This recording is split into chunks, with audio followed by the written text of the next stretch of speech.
Keajaiban di tanah Mongolia.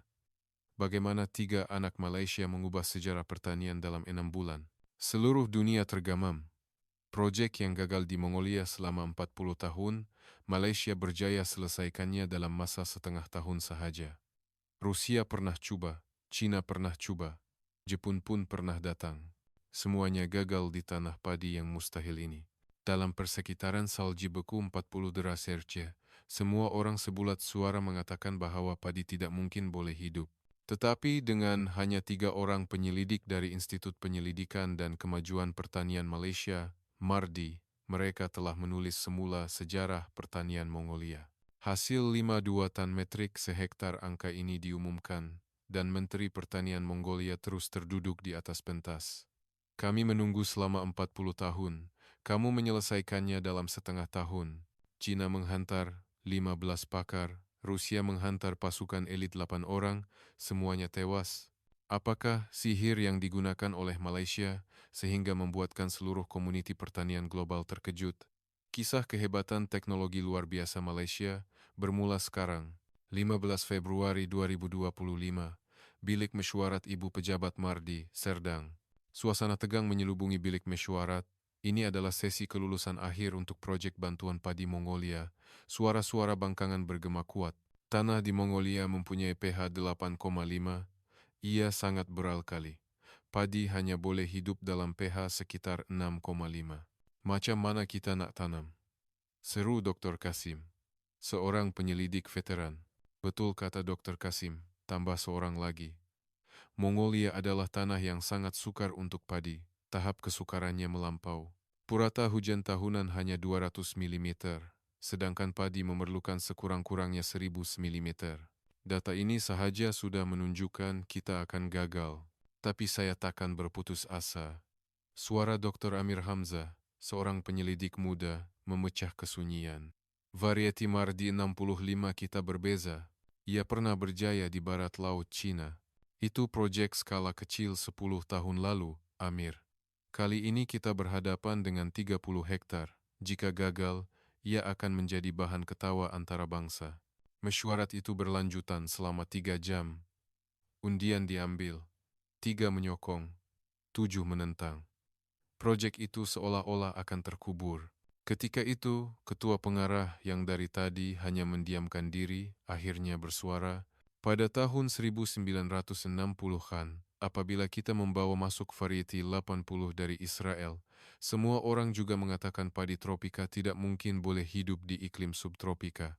Tetapi hasilnya, ia mencipta salah satu keajaiban dalam sejarah pertanian Malaysia. Bilik mesyuarat menjadi senyap serta-merta. Dr. Amir Hamzah, ketua pengarah, memandangnya tepat. Adakah kamu benar-benar yakin? Semua mata tertumpu pada saya. Sejujurnya, saya sendiri tidak pasti. Tetapi saya teringat kata-kata mentor saya, Allahyarham Dr. Ismail Sabri. Dalam buku nota penyelidikannya, tertulis kata-kata yang penuh semangat. MARDI 65 mampu bercambah walaupun pada suhu 7,5 derajat. Ia boleh tumbuh pada pH 7,5. Suatu hari nanti, bukan lagi mimpi untuk melihatnya mekar di tempat seperti Mongolia dan Kazakhstan. Ini bukan impian, ini adalah misi. Saya yakin, jawab saya dengan tegas. Ketua pengarah mengangguk. Baiklah, tapi dengan syarat, pasukan perlu dikecilkan, budget perlu dijimatkan. Jika gagal, Dr. Amir akan bertanggung jawab sepenuhnya. Maka, proyek itu pun dilancarkan. Tetapi membentuk pasukan adalah satu cabaran besar.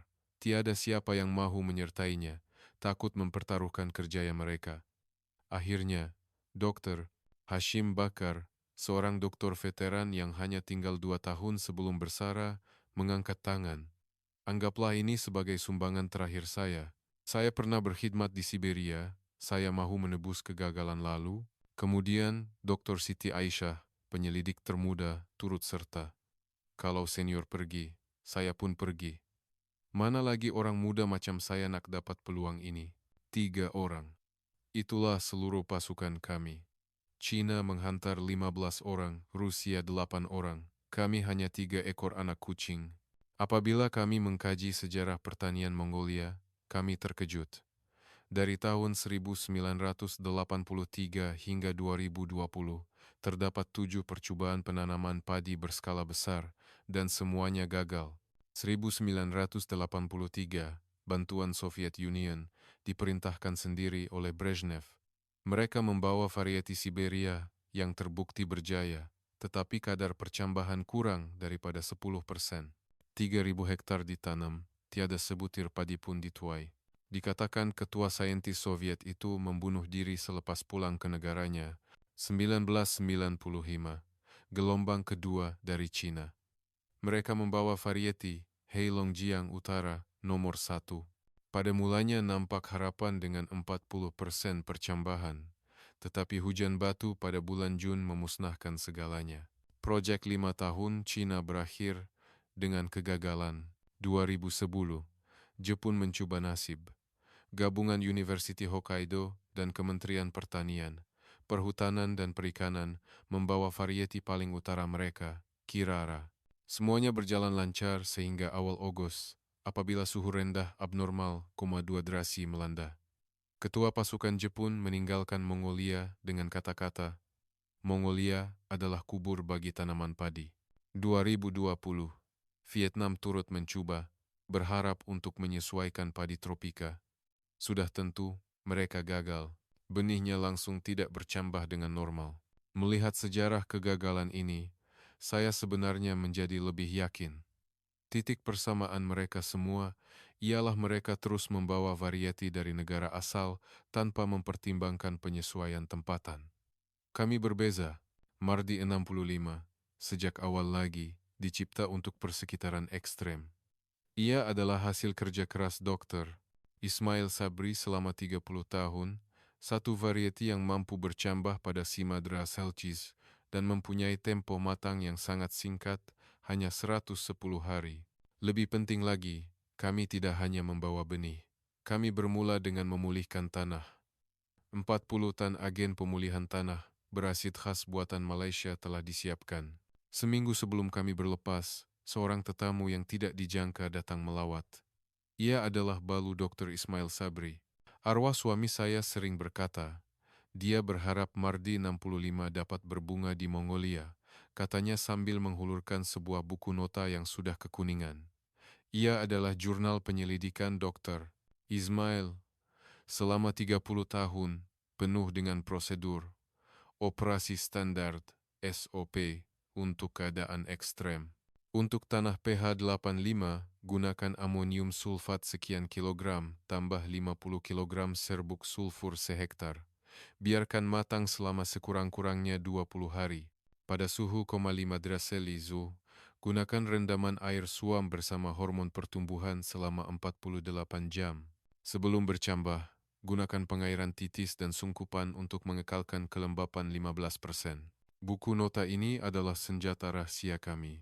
10 Mei 2024, 4 pagi, lapangan terbang antarabangsa Kuala Lumpur, Klia. Betulkah ini sahaja bagasi kamu? Petugas darat kelihatan terkejut. Saya dengar pasukan Cina membawa 3 kontena kargo. Kamu semua termasuk bagasi tak sampai 500 kg. Benih 30 kg. Sampel agen pemulihan 100 kg. Selebihnya barangan pribadi. Kamu bergurau? Nak usahakan 30 hektar dengan barang sebanyak ini? Saya dapat lihat riak wajahnya yang penuh keraguan. Sebenarnya, 40 tan agen pemulihan telah dihantar melalui kapal kargo. Saya malas hendak menerangkan. Di dalam pesawat, Dr. Hashim bertanya, Amir, berapa peratus peluang kita untuk berjaya? 30%, jawab saya. Saya rasa 20%. Tapi demi 20% itu, kita akan berjuang habis-habisan. Kami tiba di Ulaan Baatar. Suhu, 18 geraji. Bulan Mac terasa seperti musim sejuk yang paling dalam. Bernafas pun terasa pedih. Di balai ketibaan, kami melihat satu pemandangan yang luar biasa. Pasukan Cina disambut dengan kain rentang merah dan stesen TV. Ulang tahun ke-40 kerjasama pertanian Cina-Mongolia. Semua pegawai tinggi Mongolia hadir. Yang menyambut kami hanya 2 orang, Gantulga dan Mongbat dari Kementerian Pertanian. Pasukan Malaysia? Tanya Gantulga. Riak wajahnya jelas menunjukkan kekecewaan. Hanya 3 orang? Mereka jelas tidak menaruh harapan tinggi pada kami. Dalam perjalanan ke hotel, Gantulga bertanya dengan berhati-hati, kenapa Malaysia hanya hantar 3 orang? China hantar 15 orang dengan 30 tan peralatan. Dr. Hashim menjawab dengan tenang, pertanian bergantung pada teknologi, bukan pada bilangan orang. Ada benih, ada teknologi, dan ada keikhlasan, itu sudah cukup. Gantulga hanya tersenyum kelat. Keesokan paginya, kami melihat tapak percubaan buat kali pertama. Pemandangannya amat mengejutkan. Padang pasir kuning yang terbentang luas sejauh mata memandang. Rumput pun tidak mahu tumbuh. Angin meniup debu pasir ke seluruh tempat. Kita betul-betul nak tanam padi di tempat macam ni? Keluh Dr. Siti Aisyah. Kami mula mengambil sampel tanah. pH-nya lebih teruk daripada yang dijangkakan. Kandungan garam sangat tinggi dan bahan organik hampir sifar. Ini bukan tanah, ini simen, kata Dr. Hashim sinis. Di kejauhan, konvoi pasukan Cina kelihatan seperti sebuah pasukan tentera. 3 traktor besar, 2 jengkaut. Jentera pertanian berbaris megah. Ketua pasukan Cina, Wang Wei, seorang lelaki berusia 50-an yang sangat yakin, berjalan ke arah kami, pasukan Malaysia. Ya, sebagai sesama bangsa Asia, mari kita bersaing secara adil. Kalau kekurangan peralatan, beritahu sahaja kami. Walaupun nadanya mesra, ia penuh dengan pandangan rendah. Terima kasih, kami akan guna cara kami sendiri, jawab saya. Dr. Hashim tersenyum sinis di sebelah saya. 3 orang nak uruskan 30 hektar. Mereka nak tunjukkan semangat Malaysia. Boleh atau nak jadi macam industri semikonduktor kita, kecil tetapi padu? Ahli pasukan Cina yang lain ketawa kecil. Petang itu, pasukan Rusia pula tiba. 8 orang dari Institut Penyelidikan Pertanian Siberia. Ketua mereka, Vladimir, seorang yang sangat disegani, berkata dalam sidang akhbar, menanam padi di Mongolia adalah mustahil. Kami datang ke sini untuk membuktikannya secara saintifik. Mereka seolah-olah sudah menyerah kalah sebelum bermula. Malam itu, Kementerian Pertanian mengadakan majelis makan malam alu-aluan. Menteri Batbayar berucap, 40 tahun cabaran, 40 tahun kegagalan. Tetapi kami tidak berputus asa. Dengan 3 pasukan bekerja serentak, kami berharap sekurang-kurangnya satu akan berjaya. Mata menteri itu menunjukkan harapan yang sangat mendalam. Tetapi kebanyakan orang pesimis. Seorang profesor dari Universiti Mongolia berbisik, pasti akan gagal lagi. Tanah ini menolak padi. Ketika meninggalkan majelis, seorang lelaki tua mendekati kami. Dia memakai dil pakaian tradisional Mongolia yang lusuh, kelihatan seperti seorang gembala biasa. Pasukan Malaysia? Tanyanya. Saya Purevshuren. Saya berada di sini semasa Soviet datang pada tahun 1983 dan semasa Cina datang pada tahun 1995. Semuanya gagal, tapi saya masih menunggu. Suatu hari nanti, tanah ini pasti akan dapat menumbuhkan padi. Wajahnya penuh dengan kedutan. Kenapa Pak Cik begitu yakin? Anak lelaki saya telah berhijrah ke bandar. Dia kata di sini tiada masa depan, tapi kalau padi boleh ditanam di sini, mungkin dia akan pulang. Ada sinar harapan di mata lelaki tua itu. Kami akan berjuang sehabis baik, janji saya. Dia menggenggam tangan saya dengan erat. Tangannya kasar, tetapi terasa berat dengan harapan selama 40 tahun. Keesokan harinya, kerja-kerja dimulakan secara rasmi. Pasukan Cina menggunakan jengkaut dan jentera berat. Pasukan Rusia membina rumah hijau plastik. Kami mengambil masa seminggu untuk menganalisis tanah. Kami mengambil sampel setiap 100 meter, mengukur pH, kemasinan, bahan organik, dan unsur surih. Gila, patutnya dah mula menyemai, keluh Dr. Siti Aisyah. Ini kerja asas, kata saya, teringat akan buku nota Dr. Ismail. Menanam tanpa memahami tanah adalah seperti menembak dengan mata tertutup. Analisis menunjukkan kandungan garam antara 0,4% hingga 0,6%. Dan bahan organik kurang daripada 0,1%. Sangat teruk. Tetapi ada 5 hektar di sebelah timur yang sedikit lebih baik. Kami akan bermula dari situ. Pada 20 Meg, 40 tan agen pemulihan kami akhirnya tiba. Pasukan Cina terkejut melihatnya. Apa benda ni? Agen pemulihan berasid. Kamu ingat ini obat ajaib? Sindir mereka. Dr. Hashim membalas dengan sinis. Orang yang malas berpikir memang akan anggap ini sihir. Pada ketika itu, seorang pemuda datang berjumpa kami. Nama saya Bayar. Tahun lepas saya menjalani latihan di Mardi, Malaysia. Saya ingin membantu, ini satu kejutan yang menyenangkan. Tidak lama kemudian, kawan-kawannya turut datang. 10 orang belia Mongolia secara sukarela menyertai kami. Kenapa kamu mahu membantu kami? Kadar kegagalannya sangat tinggi, tanya Dr. Hashim. Malaysia, sebuah negara kecil, tetapi teknologi pertaniannya menggegarkan dunia. Kami mahu belajar. Lagipun, kali ini kami rasa ia akan berjaya, jawab Bayar, matanya bersinar-sinar. Pada 25 Mek, kami mula memulihkan tanah. Kami tidak menggunakan jentera besar. Sebaliknya menggunakan mesin pembajak kecil untuk kerja yang jitu. Setiap 10 meter persegi dijadikan satu plot, dan dos agen pemulihan diselaraskan mengikut keadaan tanah. Gila, 30 hektar nak buat macam ni, bila nak siap. Pasukan Cina mengomel apabila lalu di kawasan kami. Tetapi belia Mongolia itu sangat bersemangat. Mereka bekerja dari 5 pagi hingga 10 malam tanpa mengeluh. Pada 1 April, satu berita mengejutkan tersebar. Pasukan Rusia mahu menyemai lebih awal. Awal April adalah tempoh keemasan. Jika terlewat, tempoh tumbesaran tidak akan mencukupi. Itu adalah idea Dr. Vladimir. Pasukan Cina juga mula goyah. Akhirnya, pada 5 April, mereka juga mula menyemai. Tetapi kami memilih untuk menunggu. Setiap hari kami memantau data, melihat perubahan pada tanah sehingga pH mencapai sasaran. Pada 10 April, pH 5 hektar di sebelah timur akhirnya turun kepada 7,2. Masih belum cukup, kita perlukan 6-8 untuk stabil, kata saya. Rakan-rakan sepasukan mula resah. Tetapi saya tahu kita tidak boleh terburu-buru. Buku nota doktor. Ismail memberi amaran. pH melebihi 7 promil akan mengurangkan kadar percambahan sehingga kurang 50%. Pada malam 13 April, Jabatan Meteorologi Mongolia mengeluarkan amaran. Gelombang sejuk akan melanda dari 15 hingga 17 April dengan suhu serendah 0,5 derajat Celcius. Pasukan Cina dan Rusia panik. Benih yang telah disemai berhadapan dengan risiko mati beku sepenuhnya. Pasukan Malaysia bernasib baik sebab belum menyemai, kata Dr. Hashim, walaupun hatinya juga berdebar-debar. Jika kami menunggu sehingga bulan Mei, tempoh tumbesaran benar-benar tidak akan cukup. Malam itu, Pak Cik Purev Suren datang. Saya dengar gelombang sejuk akan tiba. Adakah kamu akan berputus asa? Tidak. Sebaliknya, ini adalah peluang untuk kita mengubah keadaan. Apa maksud kamu? Apabila pasukan lain gagal, kami akan menjadi satu-satunya harapan yang tinggal.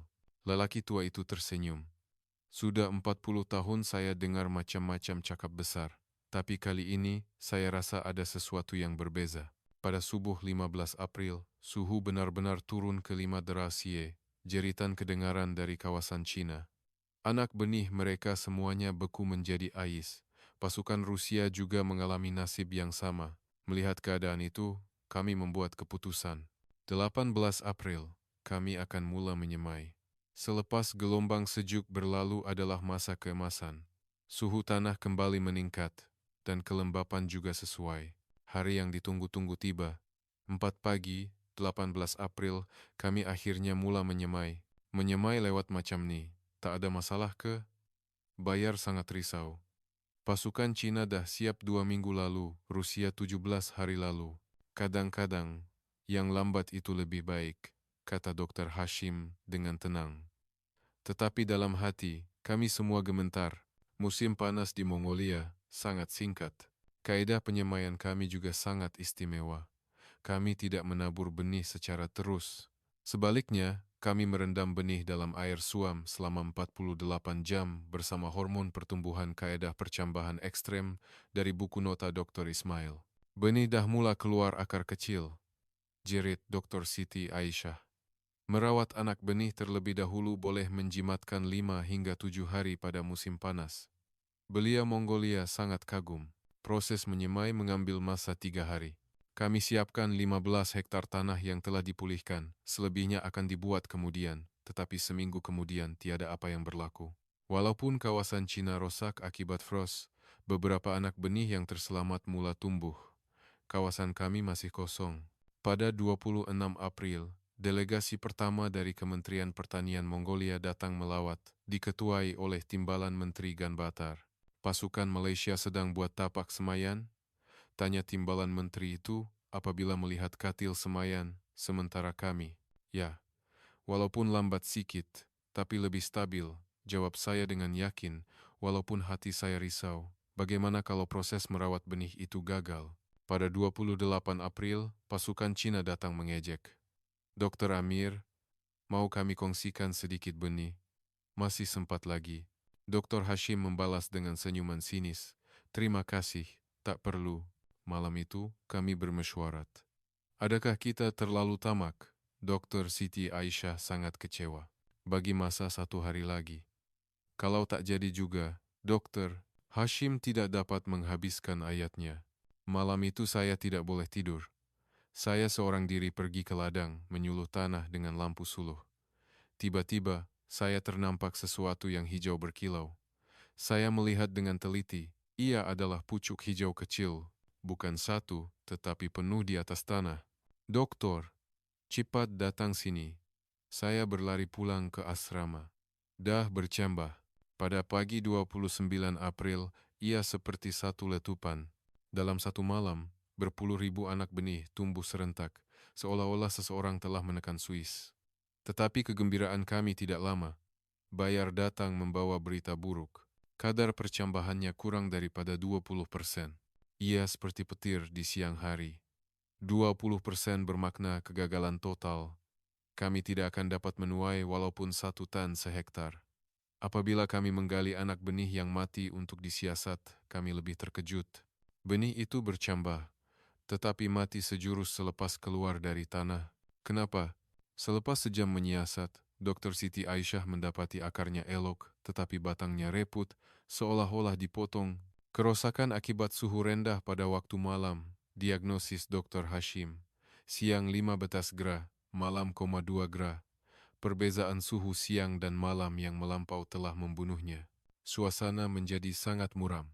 Sudah hampir bulan Mei, terlalu lewat untuk menyemai semula. Ketika itu, Pak Cik Purevshoren muncul, diikuti oleh lebih 20 orang penduduk kampung. Jangan berputus asa. Kami datang untuk membantu, tapi sudah terlambat, kata saya.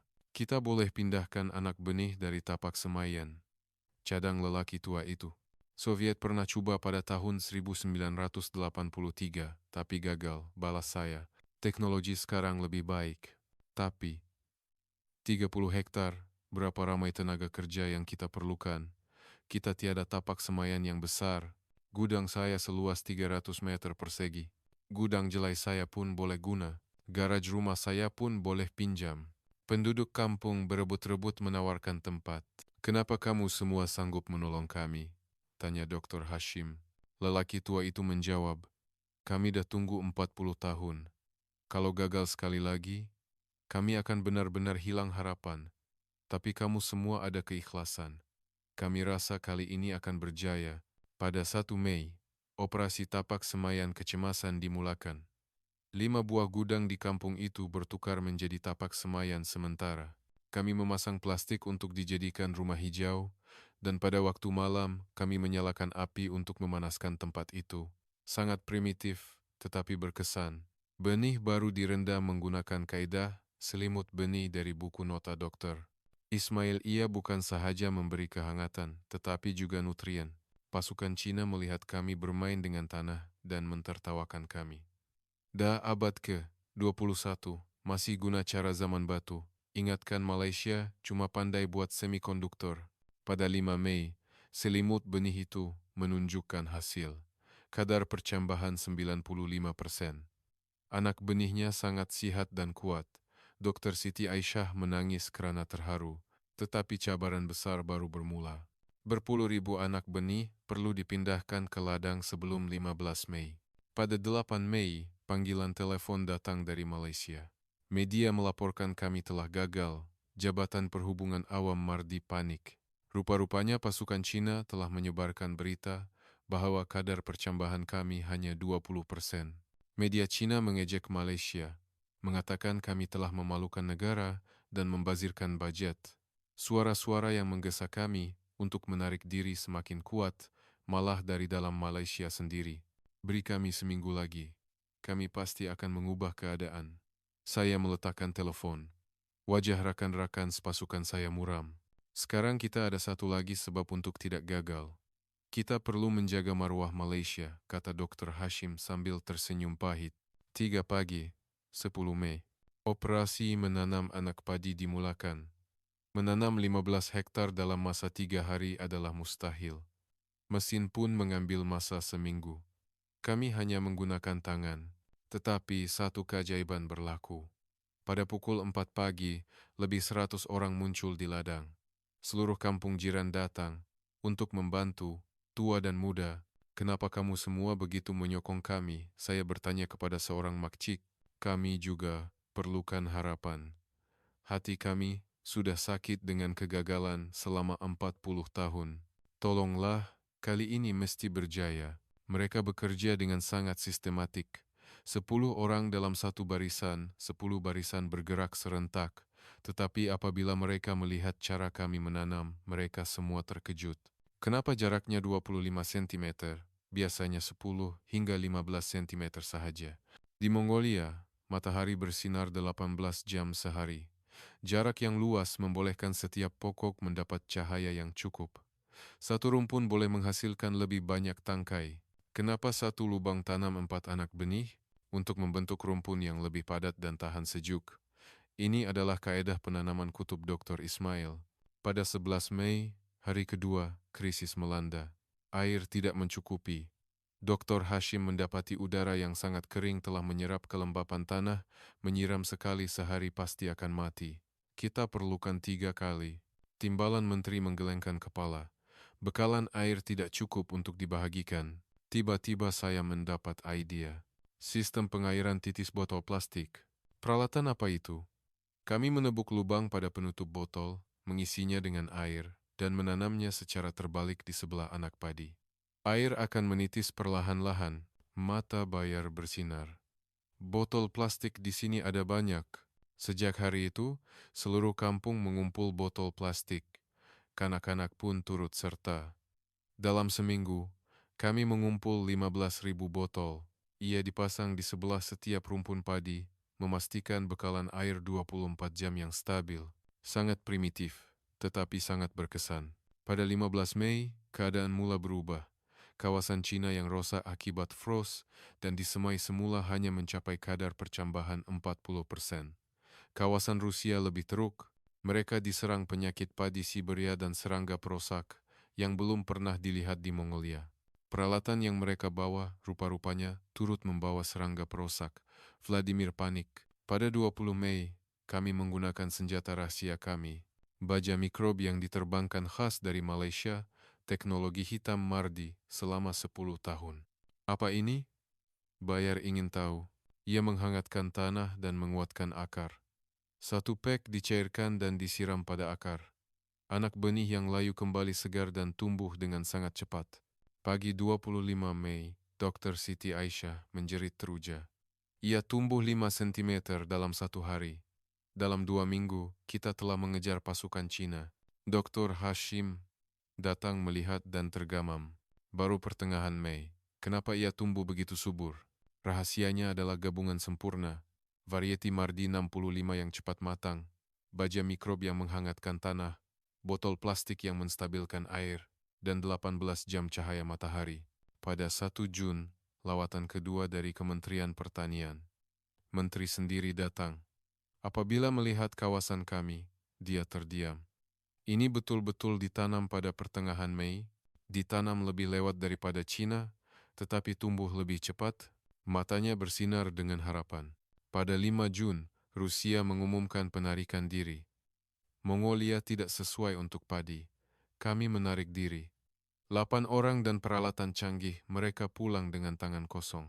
Pada 10 Jun, sebuah pasukan wartawan dari TV3 tiba. Mereka datang untuk menyiasat kabar angin kegagalan kami. Apabila mereka melihat sawah padi kami, mereka terpinga-pinga. Betul ke ini ditanam antara 10 hingga 12 Mei. Kamera mula merakam. Pucuk padi hijau yang subur bergoyang ditiup angin. Semuanya direkam. Temu bual bermula. Bagaimana kamu melakukan keajaiban ini? Ini bukan keajaiban. Ini adalah hasil kerjasama antara saintis dan penduduk tempatan, jawab saya sambil memandang sekeliling. Penduduk kampung Mongolia sedang bekerja keras di bawah terik matahari. Wira sebenar adalah mereka petani Mongolia yang berpegang pada harapan selama 40 tahun. Video itu disiarkan di Malaysia seminggu kemudian dengan tajuk Keajaiban Mongolia. Opini awam yang sebelum ini mengutuk kami berbalik 180 derajat. Teknologi kita sedang mengubah dunia, kebanggaan pertanian Malaysia, kuasa Malaysia yang kecil tetapi padu. Tiba-tiba kami menjadi wira. Sangat membanggakan. Tetapi ia belum berakhir. 15 Jun. Titik perubahan kritikal. Apa ini? Pokok padi kami mula mengeluarkan tangkai. Baru 65 hari selepas menyemai, 40 hari selepas menanam. Dokter Amir, cepat tengok, perkara buruk berlaku. Saya bergegas keluar dari asrama. Apa yang berlaku? Dah keluar tangkai. Dokter Hashim, yang masih memakai baju tidur, berlari keluar. Selepas mengesahkan, dia kelihatan seperti baru melihat hantu. 65 hari dah keluar tangkai, di Malaysia pun perlukan 80 hari. Dokter Siti Aisyah tidak henti-henti mengambil gambar. Macam mana boleh jadi macam ni? Jawabannya sangat jelas. Persekitaran ekstrem Mongolia telah menjadi satu kelebihan. 18 jam cahaya matahari 5 kali ganda berbanding Malaysia. Perbezaan suhu 22 salju antara siang dan malam menggalakkan pengumpulan gula, udara kering, tiada prosa, dan varieti Mardi 65 yang super awal matang, semuanya bergabung dengan sempurna. Pada 25 Jun, tangkai padi di kawasan kami keluar dengan lebat. Kawasan Cina masih belum ada tanda-tanda. Ketua mereka, Wang Wei, datang sendiri untuk melihat. Apa rahasia kamu? Tiada rahasia. Cuma mencari varieti dan kaedah penanaman yang betul untuk Mongolia. Bolehkah kamu jual benih itu kepada kami? Maaf, tidak boleh. Mardi 65 bukan komoditi. Ia adalah hasil kerja keras 30 tahun, warisan Dr. Ismail. Pada 30 Jun, seluruh Mongolia gempar. Berita tentang sawah padi pasukan Malaysia yang mengeluarkan hasil tersebar luas. Orang ramai dari seluruh negara datang untuk melihat. Lebih 500 orang sehari. Betul ke ni? Tangkai padi sebenar. Pakcik Purevshuren menyentuh tangkai padi itu dan menangis. Selepas 40 tahun, ia akhirnya tumbuh di tanah kita. Stasiun TV Kebangsaan Mongolia membuat liputan secara langsung setiap hari. Keajaiban. Pasukan Malaysia telah menjadikan yang mustahil menjadi mungkin. Tetapi pada bulan Julai, satu lagi krisis melanda. Mulai 5 Julai, tiada hujan turun. Suhu mencecah 35 degras, air pengairan semakin surut. Keadaan menjadi lebih teruk apabila pasukan Cina mula mencuri air, menggunakan 2 kali ganda kuota mereka untuk menyelamatkan kawasan mereka. Kalau begini, padi kita akan mati kekeringan, kata Dr. Siti Aisyah. Pakcik Purevshuren muncul lagi. Ada sebuah perigi 20 km dari sini. Ia digunakan oleh gembala zaman dahulu. Kita boleh ambil air dari sana. Setiap hari berulang-alik 20 km adalah mustahil. Kami boleh lakukannya. Seorang pemuda kampung tampil ke hadapan. Kami ada lori, unta, dan kereta kuda pun boleh. Sesuatu yang luar biasa berlaku. Seluruh kampung terlibat dalam operasi mengangkut air. Dari 10 Julai hingga 25 Julai, selama 15 hari, dari pukul 3 pagi hingga 11 malam, lori, kereta kuda, unta, basikal tua dan muda, semuanya terlibat. Mereka mengangkut 100 tan air setiap hari. Kenapa kamu semua begitu bersungguh-sungguh? Saya bertanya kepada seorang pemuda. Kita tidak boleh lepaskan harapan ini. Kita sudah sampai sejauh ini. Pada 20 Julai, Wang Wei dari pasukan Cina datang. Saya tabik hormat pada kamu semua, katanya dengan nada cemburu. Inilah kerjasama yang sebenar. Kami membawa peralatan canggih, tetapi kamu memenangi hati rakyat. Pada 25 Julai, satu lagi keajaiban berlaku. Hujan turun selama 3 hari berturut-turut. Tuhan pun menolong kita. kata Pacik Pirevshuren sambil memandang ke langit. Pada 1 Agustus, butir-butir padi mula berisi. Walaupun masih hijau, ia terasa padat apabila disentuh. Kawasan Cina baru sahaja mula mengeluarkan tangkai, sebulan di belakang kami. Jika salji turun pada awal September, mereka akan habis, kata Dr. Hashim. Risau. Pada 10 Agustus, tangkai padi mula menguning, tanda ia mula masak. Tetapi ia belum masak sepenuhnya. Perlu tunggu 2 hingga 3 minggu lagi. Pada 20 Agustus, Jabatan Meteorologi mengeluarkan amaran, gelombang sejuk akan melanda pada 30 Agustus. Petir di siang hari. Jika salji turun, semuanya akan musnah. Pasukan Cina panik. Butir padi mereka belum pun berisi sepenuhnya. Kita kena tuai sekarang. Saya membuat keputusan. Walaupun belum masak 100%, 90% sudah cukup. Lebih baik daripada membeku. 25 Agustus. Operasi menuai dimulakan. 300 orang penduduk kampung turun padang. Mereka menggunakan sabit, mengikat, dan mengangkut. Kaedah lama, tetapi sangat cekap. Pada 27 Agustus, ikatan terakhir berjaya dituai. Sorakan, kegembiraan, bergema. Pada 28 Agustus, proses mengirik selesai. Hasil dari 15 hektar memenuhi gudang. Subuh 30 Agustus, ramalan menjadi kenyataan. Salji turun. Pasukan China coba menuai semalaman, tetapi hanya berjaya menyelamatkan 30%. Selebihnya musnah di beku salji. Wang Wei hanya mampu memandang ladangnya yang putih. Sebulan lagi, cuma perlukan sebulan lagi. 5 September, pengukuran hasil rasmi. Pertubuhan Pertanian Antarabangsa datang untuk mengesahkan. Kelembapan diukur dengan tepat. Seluruh dewan menahan nafas. Keputusan diumumkan. Pasukan Malaysia, 52 tan metrik sehektar. Satu angka yang luar biasa. Sasaran kami hanya 3 tan. 3,5 kali ganda hasil gandum Mongolia. Pada saat itu, apabila angka 2 tan diumumkan, Menteri Pertanian terus terduduk di atas pentas. Satu pemandangan yang sangat dramatik. Pertanian Mongolia telah berubah. Pagi 15 September, hari pengumuman rasmi. Saya bangun awal dan pergi ke tepi ladang. Cahaya matahari menyinari gudang, membuatkan timbunan padi kelihatan seperti emas. 15 hektar menghasilkan 78 tan. Ia seperti mimpi.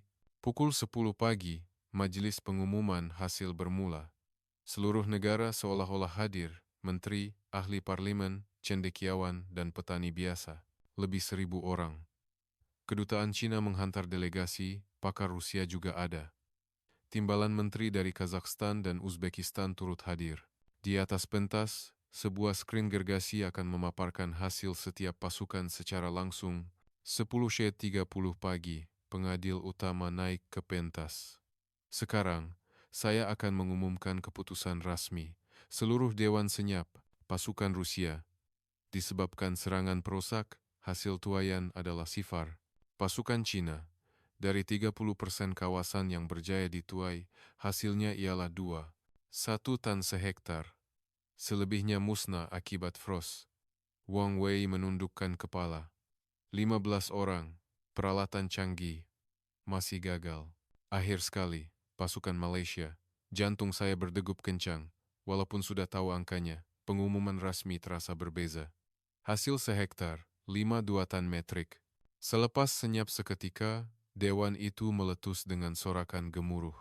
Petani Mongolia melambung-lambungkan topi mereka ke udara, berpelukan, ada yang menangis. Di skrin besar terpapar, Malaysia 5,2, Cina 2,1, Rusia 0. Quality juga diumumkan, kelembapan 14,2%, protein 6,8%, grade 1 premium. Satu lagi gelombang sorakan. Ketika itu, Menteri Batbayar meluru turun dari pentas dan berjalan ke arah kami. Dia berhenti 3 meter di hadapan kami. Dengar sini semua. Seluruh dewan senyap. Pada tahun 1983, saya berusia 23 tahun. Saya bersama pakar Soviet dalam percobaan pertama menanam padi. 3.000 hektar, tiada sebutir pun hasil. Suara menteri itu bergetar. Selepas itu, selama 40 tahun, saya di kementerian melihat 7 kegagalan. Soviet, Cina, Jepun, Vietnam, semuanya gagal. Dia memandang ke langit. Orang kata saya bermimpi. Malah istri saya suruh saya berputus asa. Menteri itu memandang kami. Tetapi hari ini, impian 40 tahun itu menjadi kenyataan. 3 orang dari Malaysia menyelesaikannya dalam 6 bulan. Kemudian, dia melutut. Ini bukan bagi pihak diri saya. Ini bagi pihak 3-4 juta rakyat Mongolia. Satu pemandangan yang mengejutkan. Seorang menteri negara melutut di khalayak ramai. Pegawai-pegawai lain turut melutut. Petani-petani juga. Cepat bangun, Tuan. Dr. Hashim coba membantunya berdiri. Menteri itu menggelengkan kepala. Lutut ini adalah janji. Janji untuk membawa teknologi ini ke seluruh negara. Kita tidak akan gagal lagi. Berpuluh-puluh kamera merekam detik itu. Gambar itu kemudiannya menjadi tular di seluruh dunia dengan tajuk Lutut Harapan. Menteri itu bangun dan mengumumkan upacara makan nasi pertama. Nasi dari beras baru dimasak dalam kawah besar bersama daging kambing. Suapan pertama diberikan kepada seorang datuk berusia 80 tahun. Tangannya terketar-ketar memasukkan nasi ke dalam mulut. Nasi dari tanah kita, nasi yang kita tanam sendiri. Air matanya gugur. Suapan kedua untuk Pak Cik Purevshuren. Suapan ketiga untuk seorang pemuda. Generasi kita juga ada harapan. Pertanian boleh berjaya. Satu malam, nasi itu dikongsi oleh 1.000 orang. Pukul 2 petang, satu pengumuman khas dibuat. Presiden membuat panggilan video untuk mengucapkan tahniah. Hari ini akan terpahat dalam sejarah pertanian Mongolia. Pasukan Malaysia akan dianugerahkan pingat persahabatan tertinggi Mongolia. Menteri itu kemudiannya mengumumkan rancangan tahun depan 10.000 hektar, 2026 30.000 hektar, 2030 100.000 hektar. Pukul 3 petang, timbalan Menteri Kazakhstan naik ke pentas. Kami juga mahukan teknologi Malaysia. Persekitaran kami sama. Uzbekistan dan Kirgistan turut menyahut. 5 negara Asia Tengah melancarkan proyek padi Asia Tengah. Tiba-tiba kami berada di tengah-tengah revolusi pertanian Asia Tengah. Pukul 6 petang, sambutan besar-besaran bermula. Tarian tradisional Mongolia, nyanyian Khomei, dan persembahan silat dari Malaysia. Di tengah padang rumput Mongolia, alunan musik Melayu bergema. Lewat malam di sekeliling unggun api, Pak Cik Purevshuren berdiri. Hari ini saya telepon anak saya di Ulaan Baatar.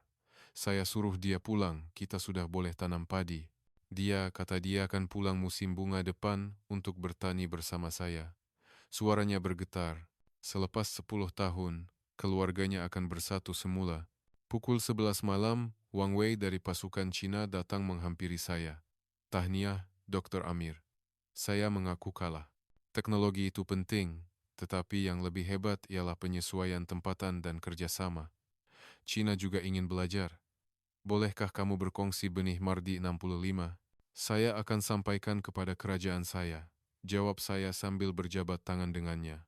Pada saat itu, persaingan telah bertukar menjadi perkongsian. Keesokan harinya, 16 September. Universiti Pertanian Kebangsaan Mongolia menjemput saya untuk memberi syarahan. Dewan penuh dengan 500 pelajar. Bagaimana Anda menjadikan yang mustahil menjadi mungkin? Seorang pelajar bertanya.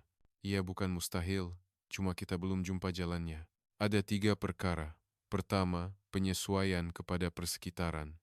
Kedua, kerjasama ikhlas dengan penduduk tempatan. Dan ketiga, jangan sesekali berputus asa. Profesor yang pesimis tempo hari berdiri. Saya salah. Selama 40 tahun saya kata, menanam padi di Mongolia mustahil. Saya ingin memohon maaf kepada semua pelajar. Profesor itu menunduk hormat. Mulai sekarang, universiti akan menubuhkan jabatan pengajian padi, pasukan Malaysia. Sudikah Anda membantu mengajar? Pelajar bertepuk tangan gemuruh. Hari kami pulang, 10 Oktober. Beratus-ratus orang menghantar kami di lapangan terbang. Pak Cik Purevshuren menghulurkan satu bungkusan. Beras yang kita tuai, 10 kilogram. Bawalah pulang ke Malaysia. Ini terlalu berharga. Tidak, beras ini mengandungi ucapan terima kasih kami. Istrinya menghulurkan satu beg kecil. Ini benih untuk musim bunga depan. Mardi 65 yang tumbuh di Mongolia. Sekarang ia juga benih Mongolia. Menteri mengucapkan selamat tinggal. Dr. Amir, kami belajar lebih daripada sekadar teknologi. Kami belajar tentang harapan dan semangat tidak berputus asa. Itu hadiah terbesar. Dia menghulurkan sebuah kotak. Di dalamnya, sebuah arca tangkai padi keemasan. Di dasarnya terukir, 15 September 2025, hari mustahil menjadi mungkin. Di dalam pesawat, memandang keluar tingkap padang rumput Mongolia yang terbentang luas. Tetapi dalam pikiran saya dapat membayangkan tahun depan, semuanya akan bertukar menjadi lautan padi keemasan. Hebat betul kita, kan? Kata Dr. Siti Aisyah. Bukan kita. Orang Mongolia, jawab Dr. Hashim. Kita yang memulakannya. Tetapi keajaiban yang sebenar bermula sekarang. Di lapangan terbang KLIA, kami disambut oleh lautan wartawan. Wira Mongolia telah kembali. Apakah rahasianya? Soalan bertubi-tubi. Saya hanya berkata, ini baru permulaan. Revolusi pertanian yang sebenar baru sahaja bermula. Setahun kemudian, Oktober 2026, saya kembali ke Mongolia. Lapangan terbang Ulaanbaatar telah berubah. Di Balai Ketibaan, tergantung kain rentang gergasi. Tahun padi Mongolia 2025. Yang menjemput saya ialah Pak Cik Pirevshuren. Tetapi dia kini memakai sut lengkap dengan katnama, pengerusi, Koperasi Padi Mongolia. Dalam perjalanan, padang rumput yang dahulunya tandus kini menjadi lautan padi keemasan seluas 12.000 hektar, melebihi sasaran. Purata hasil 5,5 tan sehektar, kawasan Bayar, mencapai 62 tan. Tapak percubaan kami telah menjadi pusat pertanian Malaysia Mongolia. Di sana, saya melihat 50 orang belia Malaysia. Bagaimana keadaan di sini? Penat, tapi penuh harapan. Tahun depan kami sasarkan 500 hektar. Mata mereka bersinar terang. Pada hari terakhir, Pacik Purevshuren berkata kepada saya, Dr. Amir, tahukah kamu? Tahun ini, 10 bayi telah dilahirkan di kampung kami. Apa kaitannya dengan padi? Apabila ada harapan, barulah orang mahu melahirkan anak. Kerana ada masa depan. Kata-kata itu menusuk kalbu. Keajaiban tidak jatuh dari langit. Ia berlaku apabila seseorang berani mengambil langkah pertama dan semua orang berjalan bersama. Selagi tiada siapa yang berputus asa, ia akan menjadi kenyataan. Sawah padi keemasan Mongolia membuktikan keajaiban itu kini sedang merebak ke seluruh dunia. Tiada apa yang mustahil, cuma kita belum menemui caranya. Inilah kisah bagaimana 3 orang penyelidik Malaysia telah menjadikan impian 40 tahun Mongolia satu kenyataan. Malaysia, sebuah negara kecil, bukan sahaja gagah dengan chip semikonduktor, pertaniannya juga menggegarkan dunia. Terutamanya apabila berjaya di tempat di mana gergasi seperti Cina gagal, kejayaan kita membawa makna yang lebih besar. Dengan kehebatan, kita membuktikan nilai kita. Kini, bukan sahaja Mongolia, tetapi Asia Tengah dan Afrika, teknologi pertanian Malaysia sedang mengubah dunia.